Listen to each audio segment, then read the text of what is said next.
The Berenstain Bears and the Sitter by Stan and Jan Berenstain.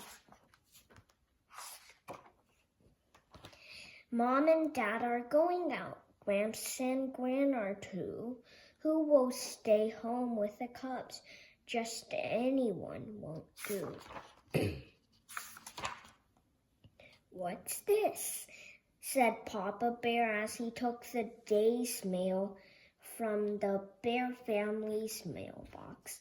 It was a notice telling an important meeting that night at the Bear Country Town Hall.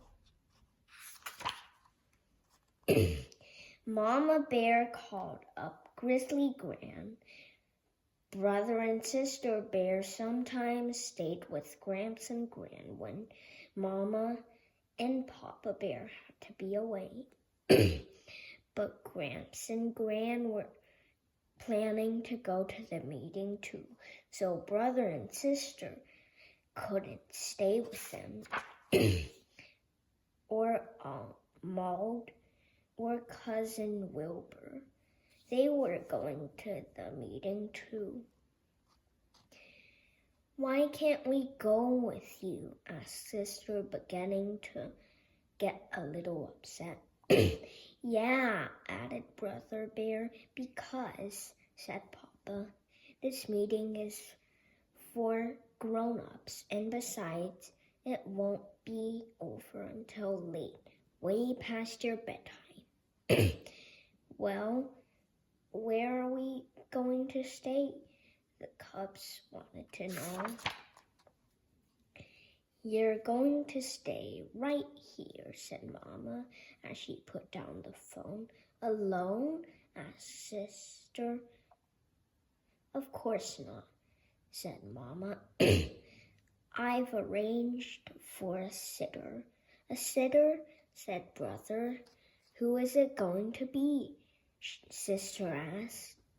Miss Grizzle, who lives in the hollow stump at the end of the road, said Mama, feeling much better about the whole thing. Miss Grizzle, said the cubs, not feeling better at all.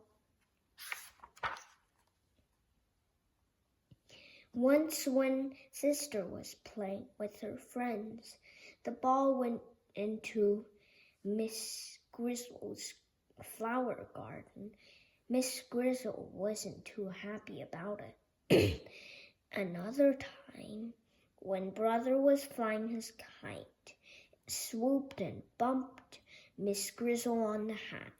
She wasn't too tickled about that either. Later that evening, after the supper things had been cleaned up, Mama and Papa got ready to go to the town meeting.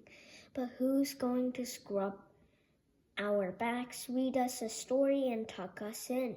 Asked Sister, still a little nervous about the idea of a sitter. I understand that Miss Grizzle had raised 7 cubs of her own, said Mama, putting on her hat. And I'm sure she's a perfectly good back scrubber and a story reader and tucker in her. She's not going to scrub my back, Brother Bear said under his breath.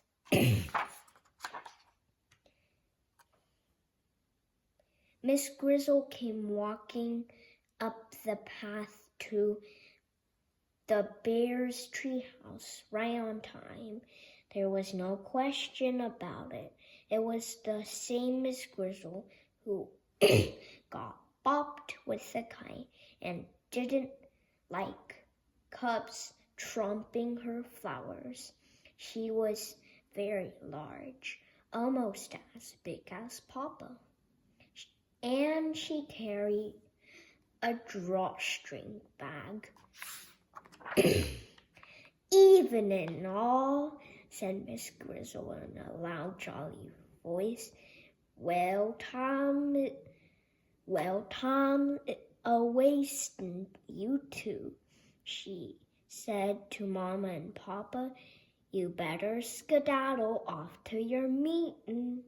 Miss Grizzle had a strong way of saying things, and folks usually did what she said. Mama and Papa kissed the cubs goodnight and skedaddled.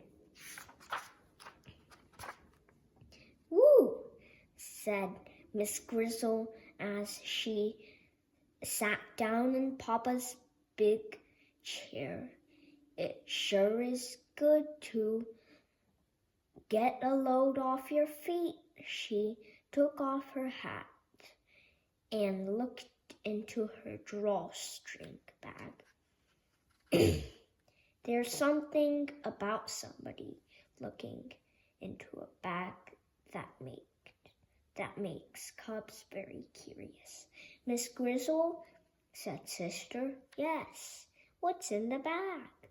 Nothing much, just some things I take along when I go sitting. A piece of string, a pack of cards.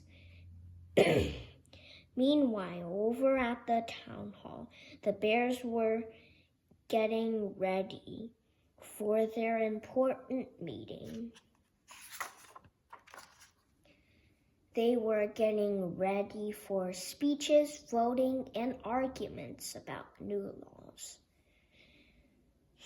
But Mama's mind was not on the meeting. Neither was Papa's and Mama's. And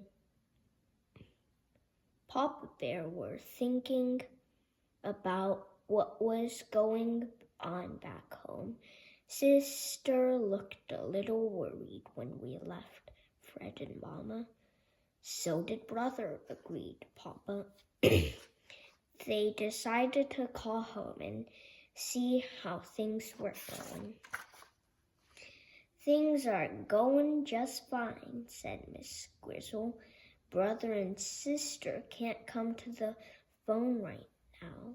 They're busy playing cat's cradle. Have a good meeting, shouted the cubs. But they say to have a good meeting. After cat's cradle, they played go fish with the cards that came out of Miss Grizzle's drawstring bag. They played tiddly winks with a special set of winks that Miss Grizzle had made out of polished stones and a snail shell cup. After a while, the cubs got the yawns, and Miss Grizzle began getting them ready for bed. And she did indeed turn out to be a very good back scrubber. Brother changed his mind about not having his back scrubbed. And she was a fine story reader and a really super tucker-inner. I hope Mama and Papa had a good meeting, said Sister with a yawn, because we had a very good sit. The cubs had a number of different sitters from time to time, but Miss Grizzle was their favorite, and they were always glad to see her.